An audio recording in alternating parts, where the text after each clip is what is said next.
Hey everybody, before we start the show, I wanted to let you know that this episode of Tabletop Apple is brought to you by D&D Beyond.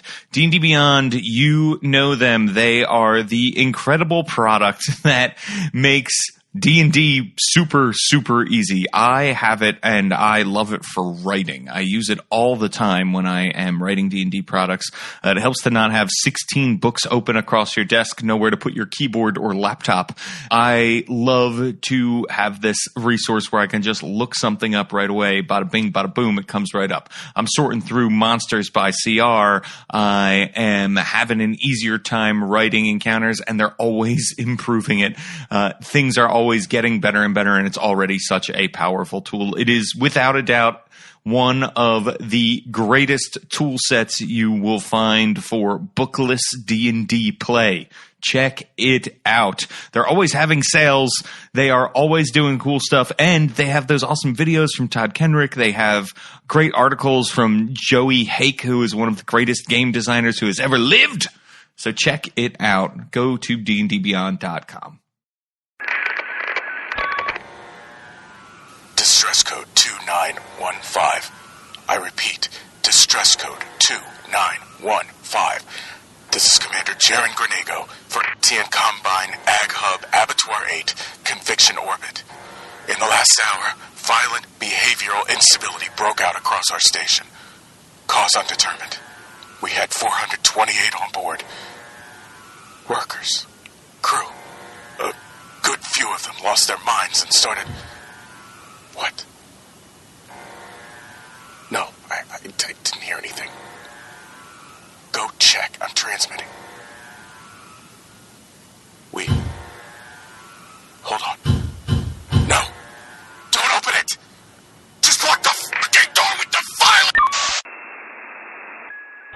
Abattoir 8, this is Lariat Station. 2915 acknowledged. Repeat, distress code 2915 acknowledged. Relaying to Combine support vessels nearest your location. Do you have casualties? Abattoir 8, this is Lariat Station. Please respond.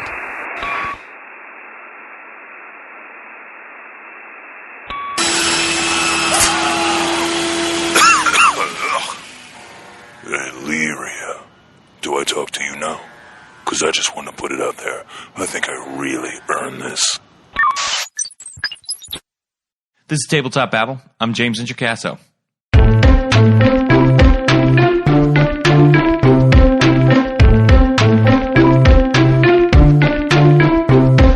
Today on the show, I am super, super excited. This podcast has been over a year in the making. Lou Agresta and Rone Barton are here, two incredible game designers, to talk about Grimmerspace. Grimmerspace is their take on a Starfinder setting that is unlike anything I have ever heard. We get super into the details. This is an awesome podcast for world builders. You are really going to love what Lou and Rone have to say, so let's get right to it. Okay, everybody, now I am here with two great game designers, visionaries, as it were, in the RPG field.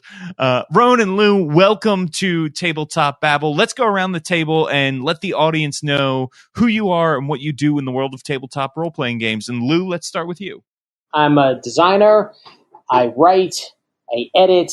I've done, these days, I guess it's got to be upwards of 1.5 million words now for the tabletop role-playing game industry. Editing, developing, writing, designing goes back to 2006. I've been professionally in the industry. And when I'm not in the industry, I travel, martial arts enthusiast, Nordic myth aficionado, father of 2 kids, and mad for science fiction, fantasy, and everything good. Oh, so we're just talking about everything we ever know and have been? Stay on target. Stay on target. And of course, Rone, how about you? What do you do in tabletop role-playing games, and who are you? Oh, a few things. So I started gaming when I was very young and actually started with a wood panel D&D box when I wandered through a dorm, and some college kids in Boston said, hey kid, come here and die in your first game ever playing a Fighter Man, 0 edition D&D. The character class was Fighter-Man. It wasn't exactly where it would. The game was much simpler back then, and it was all GM fiat and sadism. So since then, I sold the first thing I ever wrote for consideration to be published was published when I was a teenager for Dragon Magazine, wrote an article on golems, and it's all been uphill from there. I went away to do other things and start businesses and would keep up with game books, and I was a lay gamer. And then I saw Paizo took over Dungeon and Dragon Magazine, and I really liked what they were doing. So I went to the Paizo boards, and I just started offering ideas to people who seemed to need ideas on the boards. And that got me picked up by a writers group, freelancers writing guild, a writer circle, and that was called Aware Cabbages. That's actually where I met Lou. We were inducted in by people who just had a great respect for us, even though we were pretty nascent in our RPG design. And we learned our ropes there, and we did lots of projects there, some for Paizo, for many different game companies, Goodman Games, Gunmetal Games, 01 Games, a whole bunch of companies. And we learned so much. After back in 2008, I started with Ed Healy, a podcast called Atomic Array, and we had Open Design podcast with Wolfgang Bauer over at Cobalt Press, and also RPG Countdown. And with Ed and Lou, we had the Iron GM podcast, and we used to get nominated for Best Podcast all the time. We won once. That was pretty neat. And won a gold Emmy for Best Podcast in 2010 for Atomic Array. Was also nominated that same year for another one of my podcasts. It just sounds like I'm boasting now. Why aren't you podcasting? That same night, we also won a gold Emmy for Best Electronic Book, The Great City Player's Guide. And from there, assignments, writing adventures with Lou. Lou has a fantastic facility, not talking about myself here, but for really understanding what makes something a great adventure. And we never run out of ideas, and I've learned a lot working with him. So we wrote adventures for a few companies, and then we got it into our heads, hey, we've got this idea. Why don't we go and finally do it? Let's be publishers. And so we've been in the tabletop world, Lou and I, since 2010, have been touring the world, mostly the country, but in some cases the world, with the Iron GM tournament, searching for the world's best adaptive game masters. Iron GM Games is if I do say so myself, it's an amazing tournament where we give out like anywhere from $12,000 to $30,000 in prizes to players and GMs, and we do it where we give GMs like 3 story prompts, like Opera House, Ogre Magi, Oppression, and they have an hour to go create a full adventure and run it for hours. And then the players at each table judge their GMs with a fairly sophisticated scorecard. And that in itself, that's been a lot of fun, and we love doing that for people. But it also taught us a lot about what makes great adventures on the fly. We took all we learned there and all the friends we had made, and we decided to be publishers, give it a shot. And the outpouring of love from other publishers has been incredible, so much so that I would say really sincerely, not to sound like a country star, oh, nothing without the, but really, they've given us so much help that if this all works out, we will owe them a great debt. And so that is where we're at now. And I also, my day job is I'm a director of communications at Lone Wolf Development, who makes Hero Lab software and Realmworks software and Army Builder, character creation software, campaign management software, etc. And so I guess that's the long answer. All right, so let's dive in here to Grimmerspace. Okay, I love science fiction horror. It's great. It's awesome. Dead Space, really cool video game, mostly because of the atmosphere and the story that's going on there. Alien, great movie, science fiction horror that many of our audience is probably aware of. What is Grimmerspace? Tell me all about it. Sure. Grimmerspace is a science-only horror galaxy invaded by magic. It is where science fiction faces off against science fantasy. So you have a science-only galaxy in dealing with science horror phenomena. The Grimmers of Grimmerspace living in the Gliding Rim Galaxy. They've been fighting every horror you can imagine from every science fiction horror movie you can imagine. And then in comes, through a rip in space-time, magic for the very first time. And these dark evil wizards show up and they see no sign of magic and they think, oh, this is going to be easy. They got another thing coming. And maybe at first it will be, because the Grimmers have never seen this before. Nothing even close to magic. But after a little while, lock and load. And then it's going to be up to the players to decide, is it going to be bullets or fireballs, and which is going to win out. Yeah, take your side. And if you imagine, like, okay, so you're a space marine and you're trying to kill an alien or predator, and then you turn the corner and there's some unreal use of magic. Well, like, you're going to add this into the mix too. So magic is actually pretty scary in its introduction in Grimmerspace. And the Gliding Rim Galaxy is a dwarf galaxy at the furthest part of the universe. It's so isolated that they don't even know there's other stars, and there'll be a story behind that. But the Gliding Rim Galaxy, abbreviated, is the G-Rim. Get it? And so the natives of the G-Rim are the Grimmers. So that's where the name comes from. And they're all different human variants who form the 5 polities, sort of star nations of Grimmerspace. And depending on from which polity your character was born, wherever they were born, they have a specific racial type. So Lou, delve into that for a minute. Sure. The 5 star nations, or as we call them, polities of Grimmerspace, are all in the central area known as the Crux. And every one of them is a different racial variant or human variant. But some of them are so variant that they border on the alien. They're all playable. And yeah, each one of those gives you special abilities, special characteristics, and a special take on dealing with the alien. And as it so happens, with magic and with what's coming into their universe for the first time. There's also an additional alien race that comes out of an area called the Gyre. And probably we should back up a second and give you a quick sense of the cosmology of this area, this galaxy, according to the galaxy in Grimmerspace. If you imagine a vortex, or like what would you say, Rone, like a tornado? Yeah, I would start with the top part. Picture a flat disk of stars, and that the center of that flat disk of stars is the crux.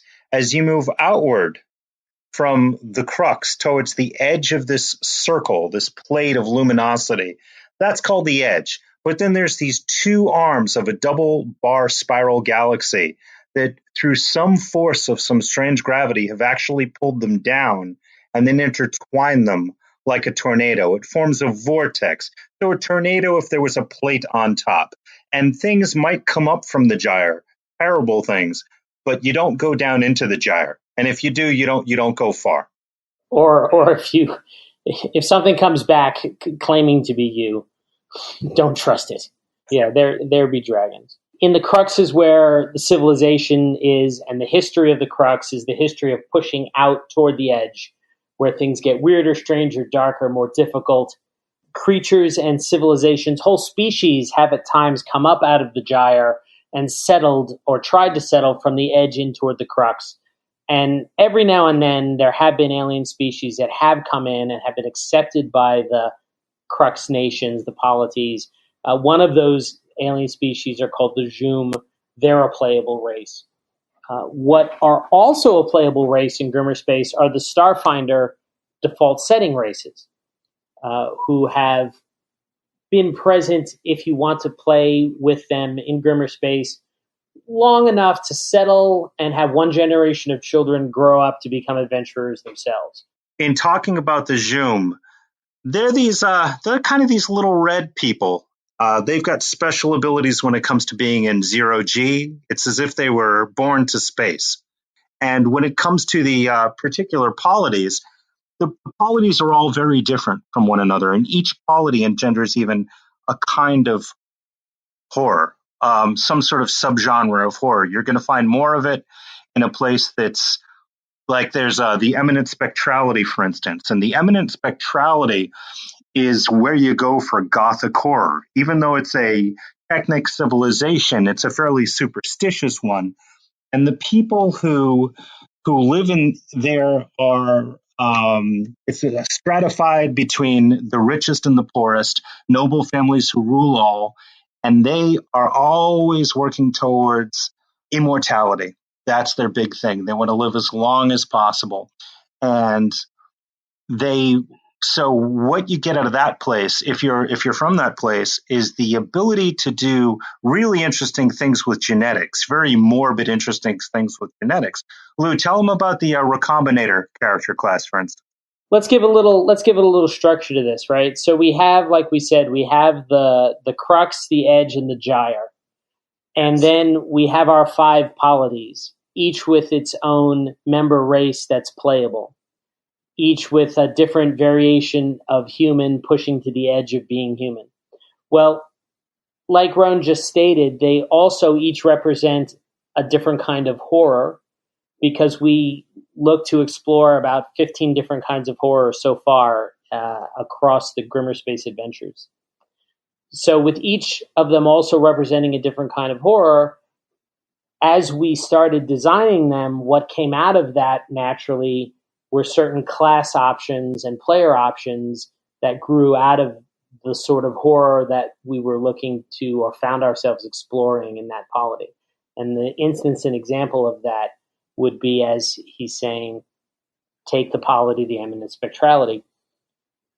Out of that gothic horror, where they're exploring life extension, grows a class which is an archetype or alternative class to the mechanic, where instead of designing a mechanical drone, you are doing experiments in genetics and DNA, and you have designed and grown not an alien, but not quite synthetic, but you have designed a new life form from recombinating different kinds of DNA. And you use that like a mechanic uses a drone. And it grows with you as you level up, and it gains powers as you level up, just like a mechanic uses a drone. But it's more biological in nature and has its own pitfalls. So the twisting of genetic exploration gives birth to certain player options, which hopefully don't have those pitfalls unless the player goes in that direction, I guess.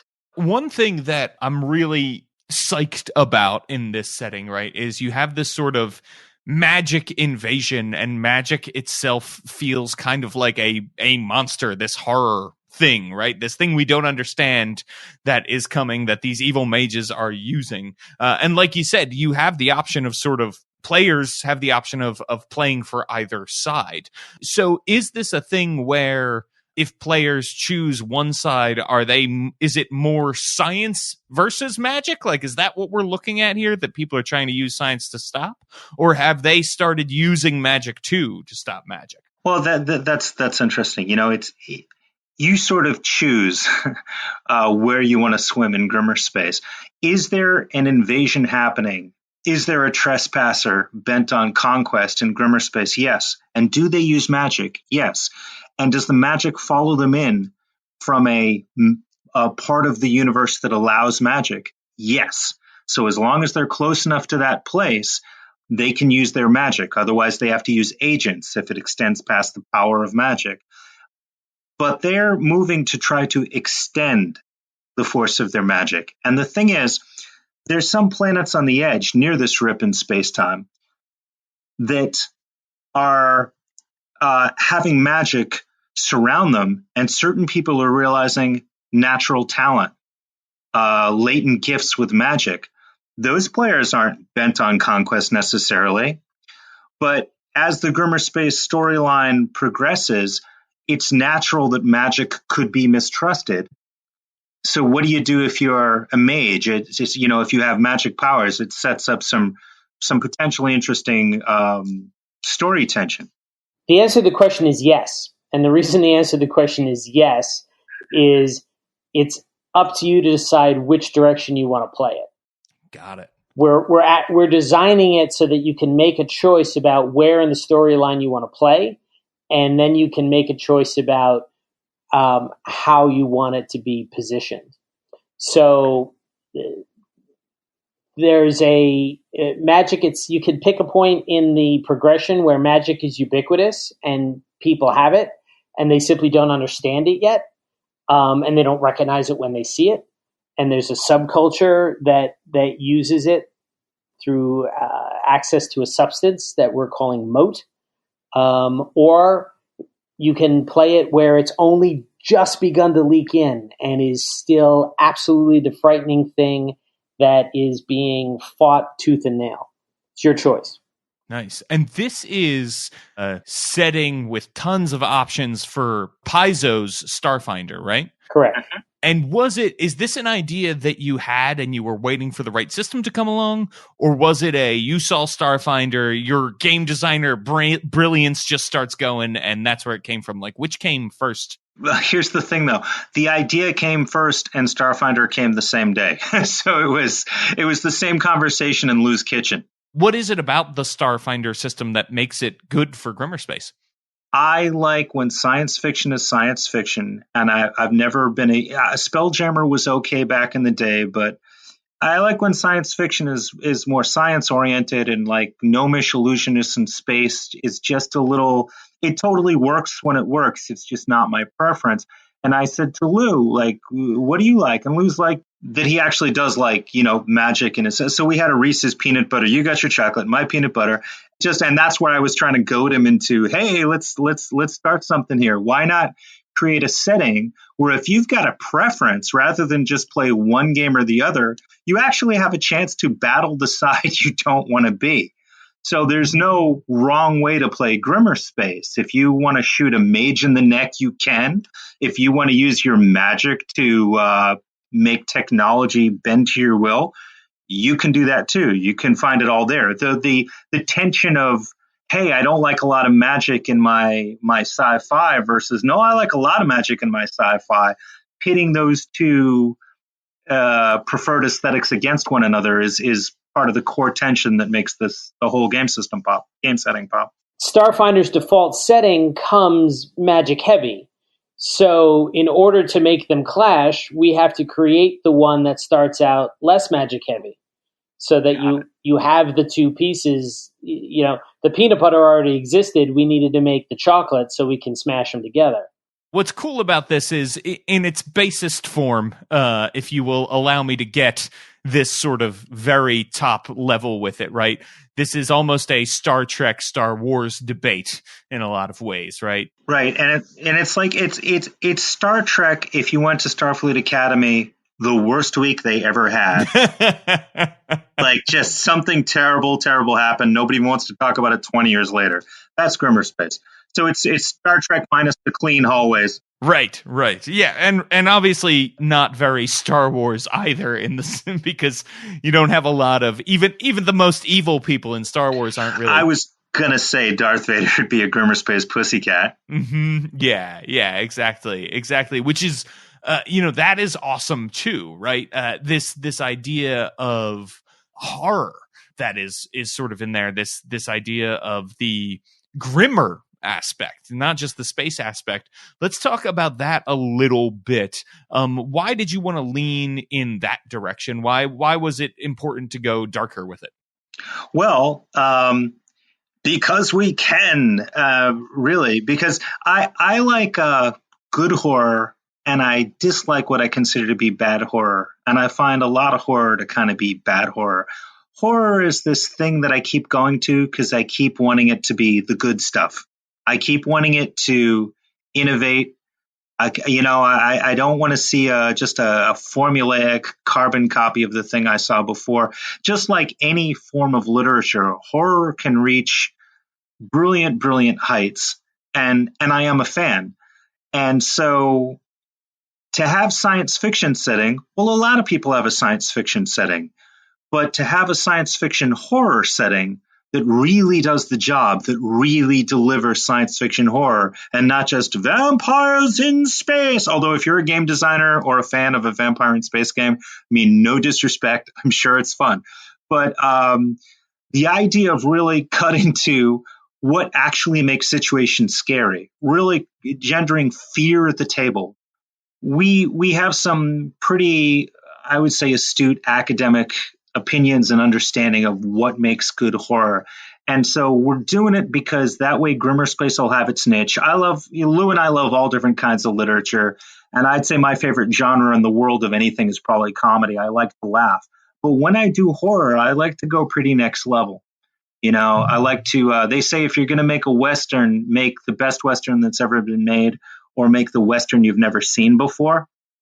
And I like that mission a lot. I'm always impressed, even if a film or a book is imperfect. If it takes me in a direction I've never before been, I have great respect for that. And I think we're going to accomplish that with Grimmerspace. We have a couple of proofs of concept thus far, and it seems to be working out. It's challenging with Starfinder.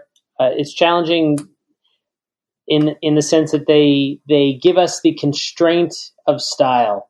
The Starfinder compatibility license imposes certain limitations, and we're happy to adhere to them.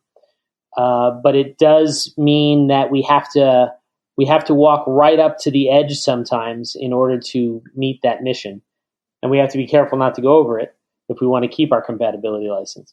So that has been honing our ability. I think that's actually been a very good thing. It forces us to be original, and it forces us to reach deep. And we can't take the easy way out. It's like being a clean comedian. It's like it's like trying to take people right up to the line and not over it. Yeah.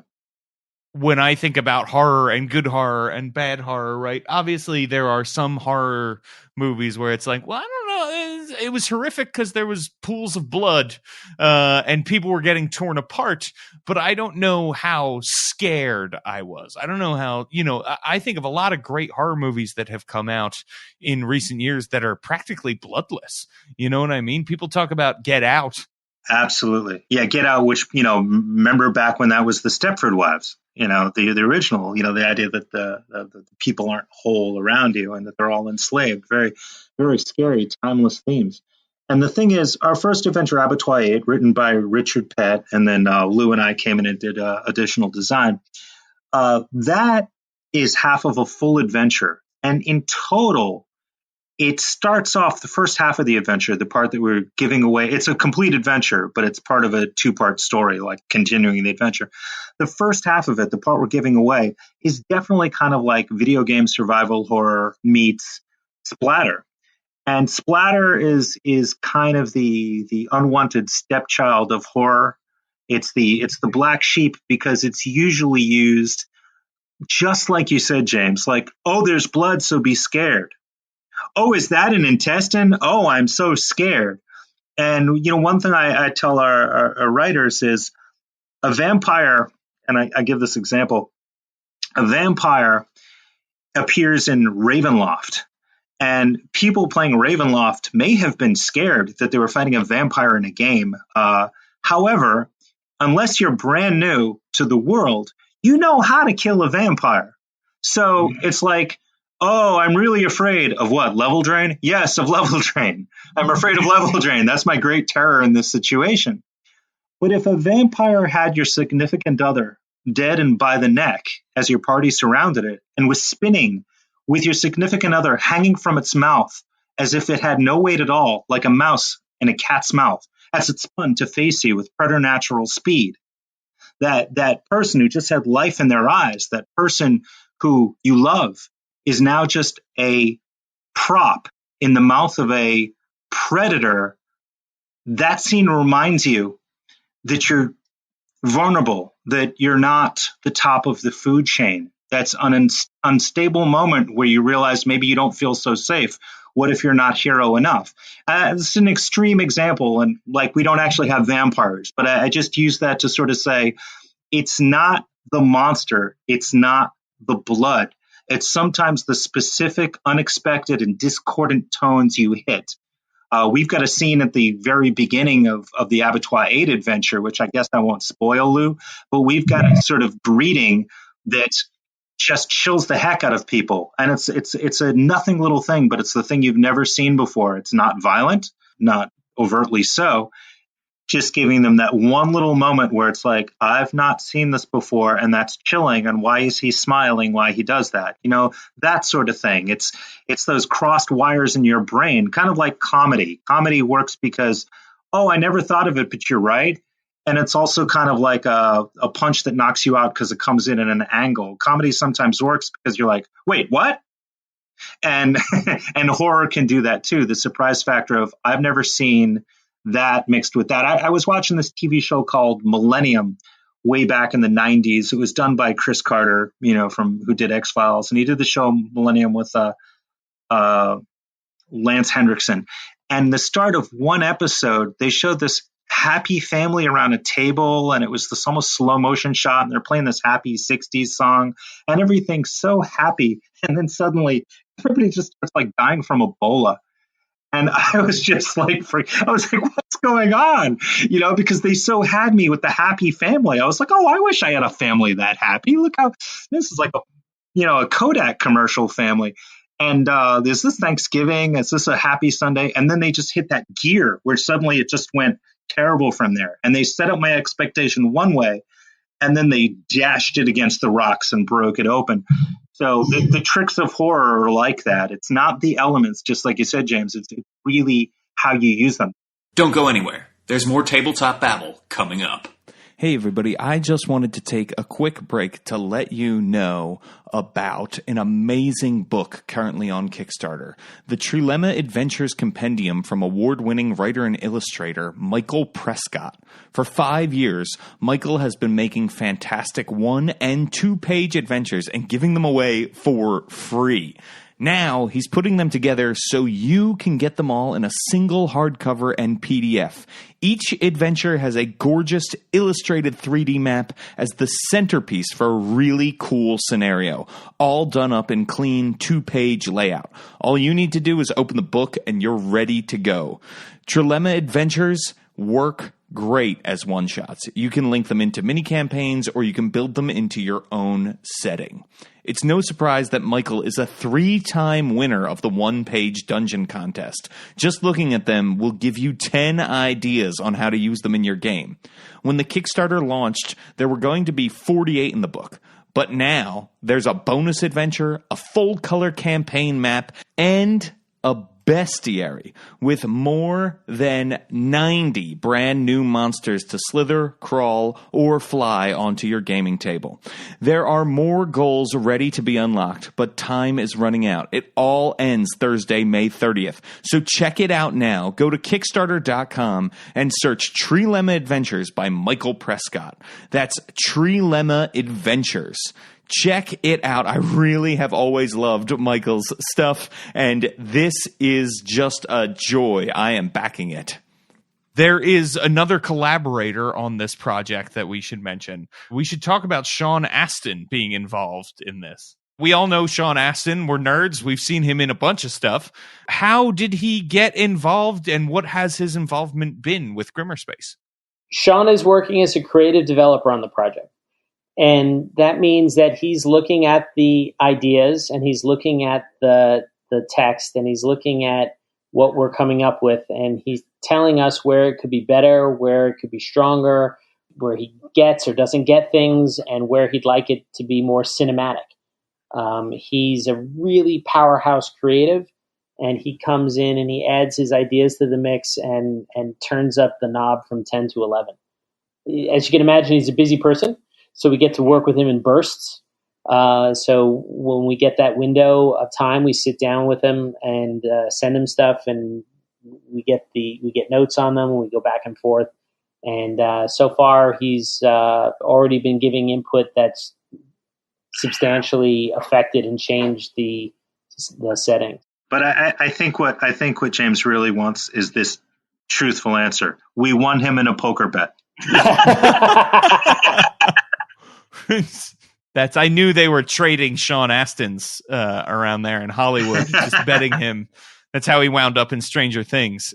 Sean and Rone and I are working on a different RPG-related project, and we've been pitching some stuff. We're still working on that project. And when this one came up, we thought that we would contact him about it, and he was happy to pitch in. It was kind of a no-brainer to ask for his input, since we had already been working on RPG stuff with him for some years.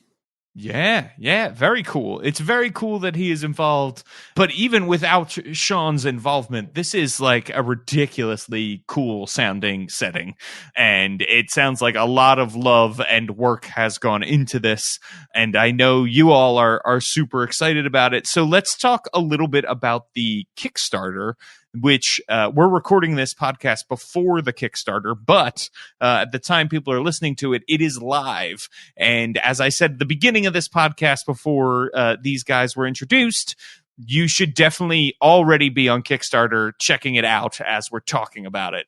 So what should people know about the Kickstarter? What can they get? What is the Grimmerspace package when people say, I'll have one Grimmerspace, please? Oh, this is going to be all Lou. Lou, present the menu. Sure, no worries. So there's a couple of exciting things happening here. The main Grimmerspace book, the core book, is 250. If we fully fund, if we're not already fully funded, it's 256 pages, full color, hardback, half setting, half adventures. Every location within the book that is described in the setting has a short adventure associated with it. And by short, I mean they run in size from something you can finish in one session at the table, or even less than one session, to something of 2 to 3 sessions in length. We decided to do that specifically so that it would be modular. And by modular, I mean you can pull locations and adventure out and plug and play right into your home campaign, play them as part of Grimmerspace, or connected to the default Starfinder campaign. And that way, when you're reading about a place, you got the academic background, you find out what your character can do there, but then you also have an adventure specifically tied to that place. That way, you don't just read about a place, you live it. It's sort of Berlitz RPG. You immerse yourself in it. So that's the core setting and adventures book. Fully funded, we've got a hardcover bestiary or bestiary. Let's call the whole thing off. Fully funded, not everyone wants only short adventures. There are 2 48-page softcover adventures planned. One of them is Abattoir 8 with its companion volume 1 and 2, both standalones, but together they'll make up a longer adventure called Casket of the Cull, plus another 48-page adventure set in the Crux Polity, the Somnium Meld. The first one that we were talking about is set in the Crux Polity, the Adian Combine. So you've got the core book, the bestiary, a player's guide with all the player material in one place for players, all the new tech, all the races, classes, etc., and the 2 larger adventures. So 5 books total. So one of our friend of the Iron GM show, friend of the Iron GM Games publisher, and friend of Grimmerspace is Gaming Paper. And they are making available to us for inclusion Gaming Paper hex rolls, for outer space hex rolls for space battles, Gaming Paper singles, and Gaming Paper dry erase tiles. So those will be included. We're including a mini, unlike, and I need to be really clear here, unlike most Kickstarters, we have simply Rone and I have taken our own money, which is the only thing that's funding this Kickstarter. It's like our life savings. And we've taken it and we are pre-purchasing a mini. Our main bad guy, who we never talked about, are called the Sunder Mages. They have a stormtrooper who's called the Hodrak. And these are a species that came out of the Gyre, and they are nasty, bone-covered, radiation-resistant.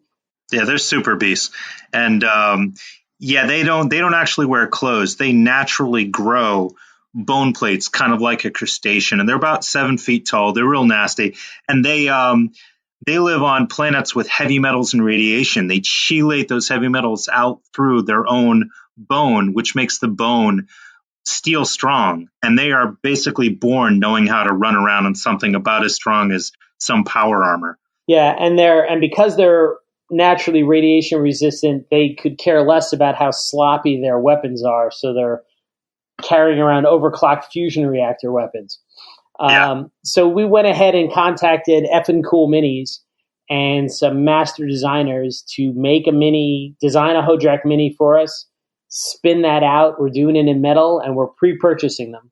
So they can't possibly affect the Kickstarter in any negative way. And we mentioned that because, minis and Kickstarters, classically not a great combination, but we can't possibly run into any issues because they're bought and paid for already. But it does mean that there's a limited number, and when they're gone for the Kickstarter, they're gone. And they're gorgeous. We've seen it. It's absolutely gorgeous. Next, I have thousands of minis. I'm a mini person. You could melt my minis together and make a bullet big enough to shoot the sun dead in the sky. I've seen this mini, and it's just next level. Yeah, we're going to have ship posters. So one of the rewards of finishing Abattoir 8 is you can get you wind up with your own ship, assuming you survive. So that ship is getting designed and put onto a 24 by 36 poster. And one of the things we're innovating on that poster is all the Starfinder ship-to-ship combat rules in summary around the edge of the poster. So you have it as a map for your minis, and you have a reminder of all the rules you need for ship-to-ship combat, so you don't have to bust out the books when that comes to play. Speaking of posters, there's going to be another poster. This is a map of Grimmerspace itself, the Gliding Rim Galaxy. And here's an interesting thing. One of the interesting things in melding the Starfinder default setting with the Grimmerspace end of the galaxy at a point in the timeline when magic is only just beginning to spread is that starship travel in the default setting is magic-based in default Starfinder.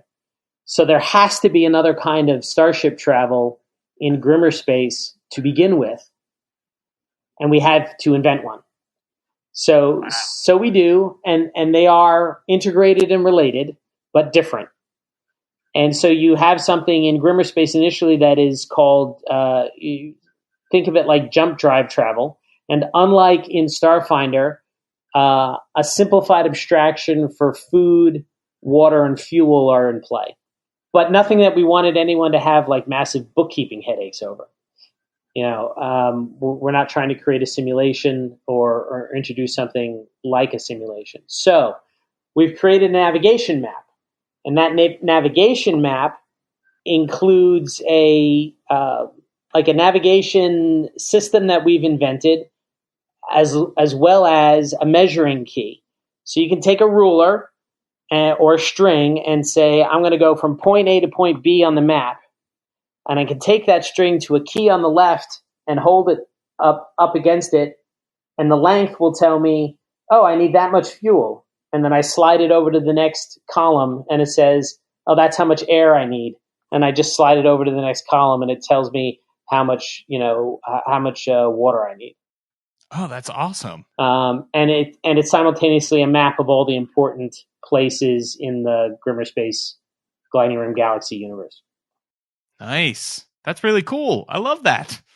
We will be starting with Fantasy Grounds and D20 Pro support for VTT and for the full Grimmerspace project.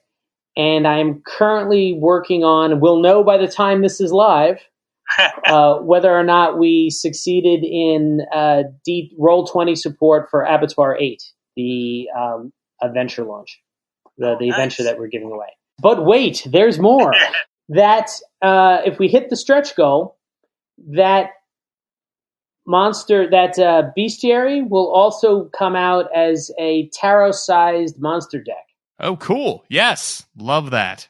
There is also, we mentioned how every polity represents a certain kind of horror, and that gave rise to a certain kind of player class. Well, the horror of unbridled, what would you call the Adian Combine? The horror of Yeah, well, yeah, no, it's yes, you've got mega arcologies. The Adian Combine is on the planet Adian Prime. You say mega arcologies. There's 8 of them, and each one is so big that it reaches up into space. They hold billion people. Not an arcology that holds a city, but picture an arcology that holds the population of the United States or China. They're massive, and each one has the cut and color of a specific gem. And so from space, it looks like a gem-studded planet. Each of these mega arcologies is ruled by a trade baron. And the barony, they will throw bodies at problems to solve them because bodies are cheap. And depending on at what altitude you live in the mega arcology, that's how well you're doing. So the social strata is literal altitude-based strata. And there's absolutely unbridled capitalism there. And we have a special class there, which is sort of like your Deckard from Blade Runner or Altered Carbon. There's a thing called an arcop, an arcology cop. And one of the coolest things about being a detective in one arcology or another, because some arcologies have authority in different mega arcologies, is their gun, the arcop's gun. Oh, the gun's real neat. An arcop and his gun is a movie unto itself. What can we say about the arcop and the gun, Lou? The arcop is itself a character class, and the arcop's piece is also like a companion animal that levels up with the arcop. And the animal aspect of it, or cognate of it, is the encoded mind of a dead arcop. Actually, some of the actual mind of an arcop. They have a mutual ritual over at the Eminent Spectrality. This is 2 polities cooperating here. The people who do the bioengineering, the twisted bioengineering.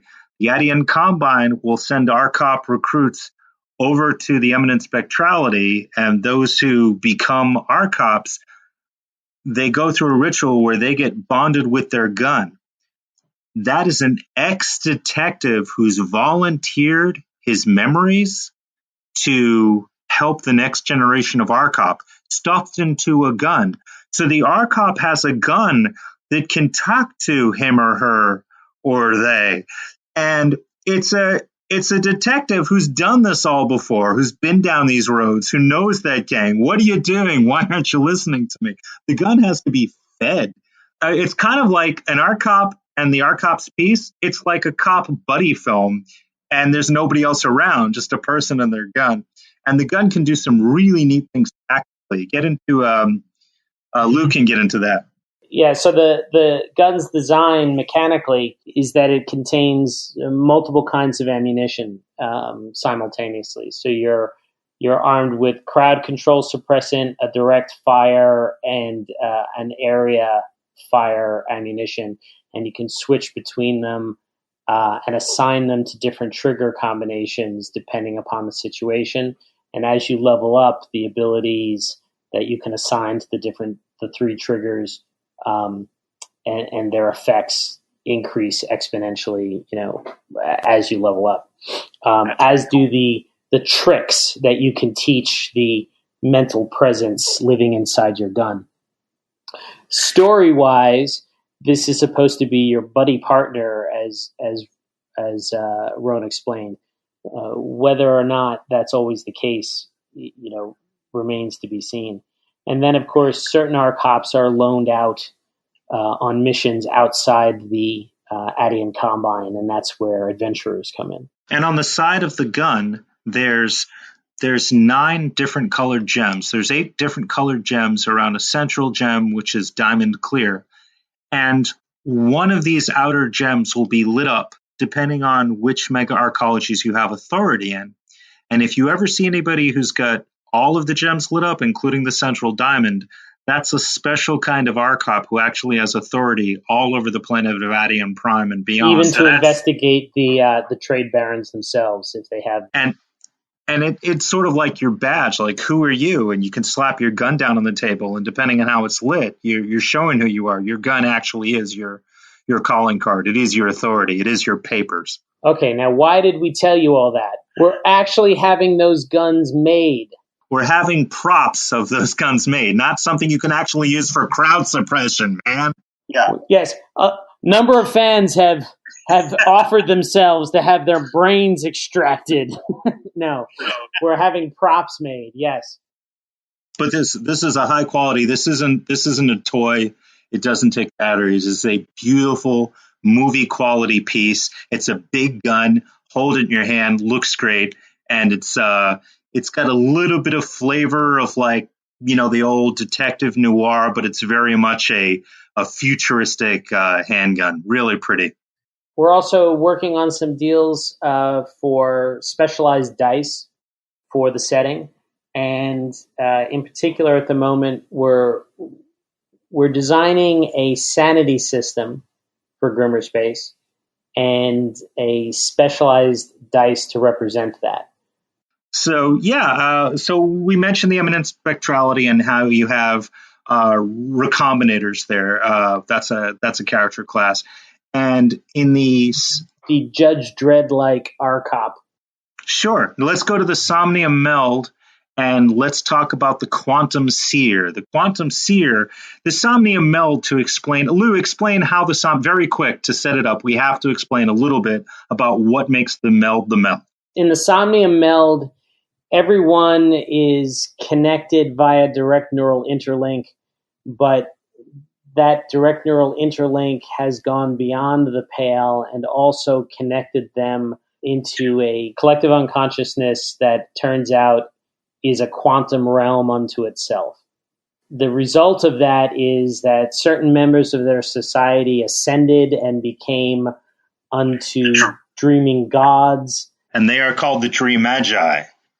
And the Dream Magi have interpreters, prophets, saints, living saints who are called the Onironauts, and they interpret the dreams that everybody gets. Everybody gets the same dream who follows a certain Dream Magi, certain Dream Magus. Everybody gets the same dream, but the Onironaut is the one who says, this is what it means. And then you will see entire swaths of society all fundamentally follow what they think is the dictate of basically their deity. However, you have people, character classes, outliers, who also feel that they understand what those dreams mean. And those are the quantum seers. Yeah, so the end result of this is a highly advanced technological society because they share the capacity to research while both awake and asleep, and they share the capacity to research collectively. Those who can dip into the quantum realm directly through innate talent are sought out. They have the ability to become quantum seers. And that's a character class. So a quantum seer visits that collective unconscious realm and sees the independent, quasi-independent entities existing there that are all part of the collective unconscious and bonds with one and is reflected by it and reflects themselves into it and gives it life and growth and accretes in that quantum realm until they gain the ability to make it manifest in the physical world. And so they're able to bring some reflection of themselves from the collective unconscious into the physical world. There they are, levitating off the ground, floating inside. Picture a transparent, almost ghost mecha suit committing absolute atrocity in their name, defending or offending. And there they are, floating inside it, swinging in their arms, and there's this massive, transparent, twisted reflection of themselves attacking the enemies. So it's almost like a ghost mecha suit. You just rise up into the air and you're within this ethereal body that attacks. And you could just be smiling and having a party in there, but it's doing terrible things. But what you have here is someone who is both very exposed to and influenced by the collective social beliefs and horrors, both horrific and otherwise, of the society to which they belong. And you have both the benefits and detriments of that. And you have these ascended dream magi who were once human who want things now from those who are also connected to them. And you can try to access them for help, and they will ask for things in return. And sometimes not always the nicest things. And then over in Lou created the Vodican. Let's make it quick. Lou created the Vodican Empire, which is actually a two-world empire, a world of fire and smoke and a world of water, and these two worlds get along. And depending on which world you come from, you can play different character classes. But talk about the Vodi Marines, Lou. Sure. So we have the Kandarian people were water people and a water world, amphibious, and a phenomena occurred on their planet, something they call the benefactor of Kandara. It's one of the great mysteries of the setting. A huge permanent pillar of swirling water that goes from the ocean to the sky and sets off a borealis type effect. It sucked in these primitive water people, and some of them came out. And when they came out geniuses. They came out as the Indira Gandhis. They came out the leaders of the world, and they eventually accelerated the development of the people, and they uplifted them to a star-faring race. And when they got off of their planet, they found they were in a binary system with another habitable planet. And they landed there, and they found a heavy gravity planet. And they encountered this heavy worlder people, and they got along. And eventually they melded into one society. So you've got these light water worlders, and you got these heavy world, water and fire. And the heavy worlders were the Vodi. So the Vodican Empire was formed. And the Vodi tend to be their soldiers, tend to be their grunts. The Kandarans tend to be their naval commanders. And so we have the Cannonback, or the Vodi Marine, is famous for a piece of over-the-shoulder cannon equipment that their heavy worlder frame allows them to clip on. It comes up behind you like a scorpion's tail and reacts to things attacking you. Like where you look, the gun will turn. So that thing will come up from a backpack and just immediately snap up over your head and just start blasting away. And they've earned the nickname Cannonback from that. So we're turning that into a class feature, like an archetype feature. We should talk a little bit about these mages who come in. Lou, you had alluded to them when you were going over the Kickstarter rewards. Let's talk about them. Like, what makes them interesting and compelling? So what makes them interesting and compelling is that they came from very far away, from an ancient time in a magic world in a submarine. And they were pulled into the rift along with certain artifacts and along with a sort of Lovecraftian creature that they had aboard their ship. When they entered this thing, this space-time tear, it actually took them a really long time slowly drilling through space, not able to stop the trip. Thousands of years, however long we decide it winds up being. And in that time, it happened during an explosion. The artifact, the Lovecraftian creature, the epic level mages, they all fused. So you're not talking about just high level mages. You're talking about nigh immortal fusions between epic level mages, abominations from beyond, and artifact level magic items, all just brundleflied into things that make Cenobites run away in fear. They are They are inscrutable. Yes, they've had thousands of years like a lich to just figure out what they're going to do when this journey ends and they pop out somewhere. And so now that they've come through, I don't want to give away too many setting secrets, but when they came through and the Hodrak were coming up from the gyre, those bone men we were talking about, the bone men are really some of the scariest things you've ever seen when they attack. They are warfare itself. And they just roll over your planet like a storm. When they come up out of the gyre to bring conquest to the top of the gliding room galaxy and charge in, they notice this big purple-white tear in space-time, millions of miles across, that stops them in their tracks because according to their own mythology, that's the sign. Those are their gods. They're supposed to go follow those guys. So whether they're right or wrong, most Hodrak went to become the shock troop minions of the Sunder Mages because the Sunder Mages just happen to very nicely dovetail with the ancient myth of the Hodrak. I love that a lot. So if people want to find out more about Grimmerspace, where should they go and what should they do? They should back the Kickstarter. They should go to, that's true. Nothing beats knowing more than owning the finished product, but website wise, they can go to the Iron GM Games Facebook page. They can join the Grimmerspace Facebook group. They can follow Grimmerspace on Twitter because that's where we're doing some very Grimmerspace specific posts. They can go to irongmgames.com, but Grimmerspace.com, isn't that going to be where we're going to be? Grimmerspace.com will take them to the Kickstarter. And if you have any questions, like I said, we're over there on the Twitter. You heard of the Twitter, and we've got the Facebook Iron Jam Games page, the Grimmerspace Facebook group. We are happy to answer any question. That is awesome. Well, people should check it out. There's so much in Grimmerspace to love.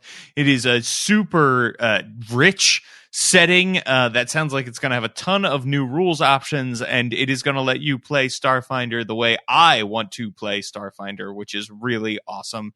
Rone, Lou, thank you so much for joining me today on Tabletop Babble. The pleasure is ours. What an awesome interview with two really great designers who love their world, love their mechanics, and are smart. Super, super smart. You're going to want to check out the Grimmerspace Kickstarter. It is already funded over 600% and blowing through stretch goals. So go check it out. It is an incredible thing. And I also wanted to let you all know that I have a Patreon now. That's right, a Patreon. Patreon.com/Introcaso. Check it out. If you want to support this show and all of the other stuff I do, like World Builder Blog, go on over to Patreon.com/Introcaso. Check out the rewards.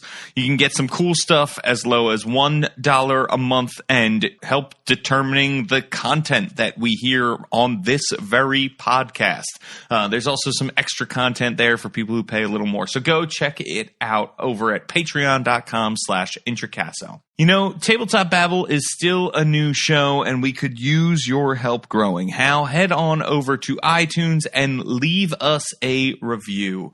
If you leave us a review, it helps other people find the show. And if you leave us a 5-star review, I will read it out loud. You can make me say anything you want, anything at all when you leave a 5-star review. So go check it out. I've run out of ones to read. So please, friends, go do it.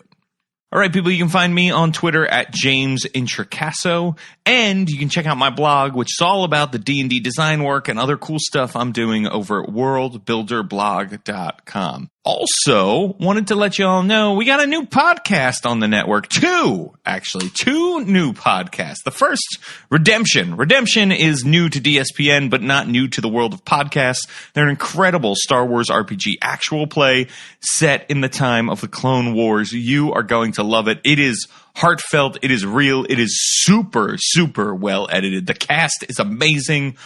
It's just so good. So go check out Redemption. We're super happy to have them. Then we also have a show called D&D Debrief. D&D Debrief is veteran DM Sam Dillon. You might know him from the Tome Show. Incredible guy. He's been on this show before too. he is running D&D for a bunch of new players. So they come, they play D&D, and then afterwards they have this great discussion about what it was like. It's a limited series, so go check it out. D&D Debrief. It's all at don'tsplitthepodcastnetwork.com.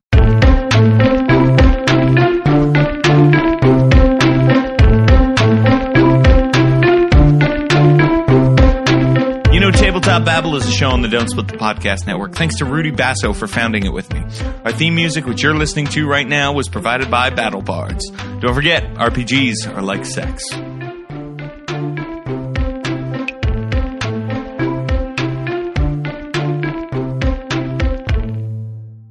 Hey everybody, just wanted to take a quick break to let you know that this episode of Tabletop Babble is brought to you by Iron GM.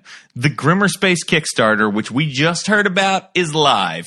It's awesome because it's bullets versus fireballs against a backdrop of alien horrors. Okay, you just heard Lou and Rone talk about this setting and how it was developed by Sean Astin of Lord of the Rings and how Grimmerspace is pitting magic against science. It is incredible. You're going to want to check this out because, look, this was a $10,000 Kickstarter. At the time of me recording this, they already have over 900 backers and over $60,000, and there's more than 20 days to go. This is going to be huge and incredible and amazing. We're not talking one book. We're talking books with an S, multiple, more than one, more than two, in fact. So go check it out. The art is amazing. All of the add-ons are incredible. They have so many stretch goals they're blowing through. Just go check it out. You are going to be very happy that you did.